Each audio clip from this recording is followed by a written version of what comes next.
الحقيقة إن الزمن ده ما بقاش فيه أي خير. أصعب شعور في الدنيا إن يبقى فيه في حياتك ناس كانوا على هيئة صحاب، كنت بتبقى جدع معاهم قوي وما شافوش منك غير كل خير، كنت بتساعدهم وبتسندهم وبتقف معاهم. لكن بيجي وقت وبينكروا وجودك وبينكروا خيرك أساسا، ويتضايقوا ويغيروا من محبة الناس حواليك وليك، ويحاولوا يقربوا من أكتر حد قريب منك علشان يسيئوا في حقك ويغلطوا ويبعدوا عنك. انتوا متخيلين كم الشر والغيرة والحقد، كم القلوب السوداء اللي موجودة جواهم بعد ما شافوا خيرك وما شافوش منك حاجة وحشة؟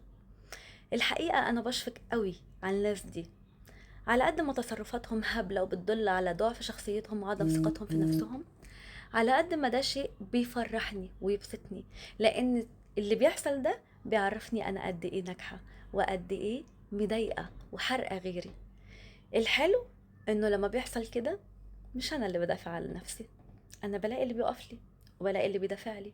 فإياك يا بني آدم مهما تكون ما تقفش قدام حد ربنا محبب فيه خلقه، إياك تيجي على حد ربنا سنده، لأن مهما حفرت الناس بتحفر لك ورب المجد بينجيك.